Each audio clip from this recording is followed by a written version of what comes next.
Happy Wednesday, everybody. Welcome to the Word on Wednesday. And it is Canada Day this Wednesday, so I hope you're celebrating well with the people that you love. Today's Devo, I really wanted to center around something I've been thinking about for the last 2 weeks. And 2 weeks ago, for young adults, we were all assigned, those who were in the group, a chapter in Romans. And I was assigned chapter 1. And although this chapter is greatly describing sinful nature in a sense, I found great comfort from it. And I'm going to be reading today from Romans 1:20, and it says this. For since the creation of the world, God's invisible qualities, his eternal power and divine nature have been clearly seen, being understood from what has been made, so that people are without excuse. For although they knew God, they neither glorified him as God nor gave thanks to him, but their thinking became futile, and their foolish hearts were darkened. Although they claimed to be wise, they became fools and exchanged the glory of the immortal God for images made to look like mortal human beings and birds and animals and reptiles. About 2 years ago, I was walking through a pretty dry part of my spiritual walk. I would describe it as walking through the desert, and I think some of us have experienced this before, where we look everywhere to see where God's hand is on our life, and sometimes it's not as clear as other times.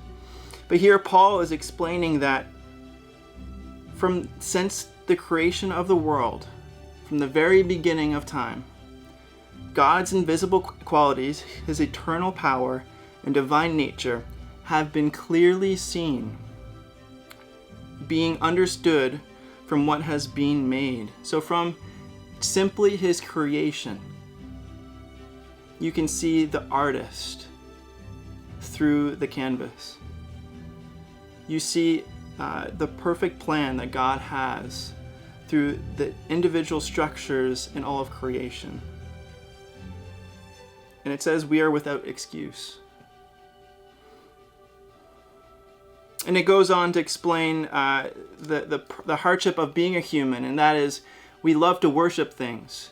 If we're not worshiping God, we tend to worship other things instead of God. And that's what he's explaining at the end of this little passage. And it says, although you claim to be wise, they became fools and exchanged the glory of an immortal God for images made to look like mortal human beings and birds and animals and reptiles. If we don't give glory to God when glory is due, when we don't give thanks to God when he deserves our thanks, we often turn to other things to give glory to. This passage for me makes me want to take a step back, and I think it's something that we all should do really in this time of COVID. And some of us might be asking the same question that I had a few years ago, is, where is God in this situation? Where is God's power in this time? But even if you're at home today, or if you're walking in a path tomorrow or this afternoon, I want you to take notice of the simple things, the little things.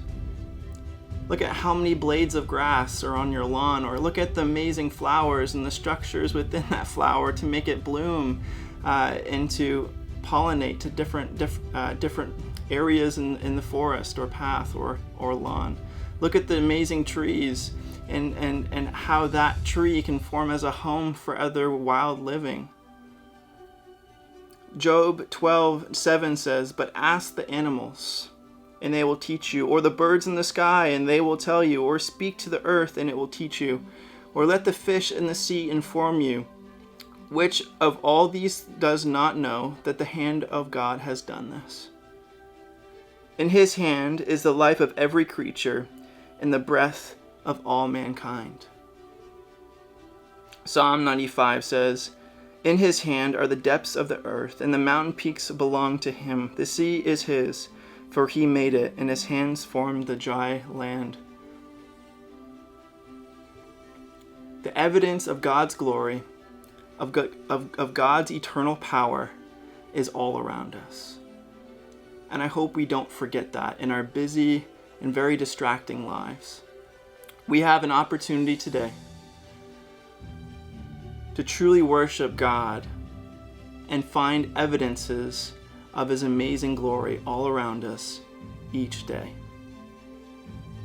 When I was a kid, I remember this one story, and it's a fond memory of my father. And one time here in Woodstock, it started to pour. The rain was just let loose.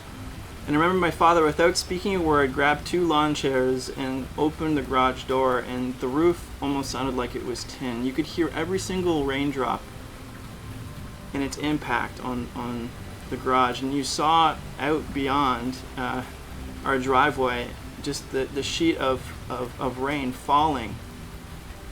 And it was almost as if it was playing a symphony and we were the only 2 listening. Have you ever experienced something so beyond you that you couldn't help it but worship God? That was a moment for me.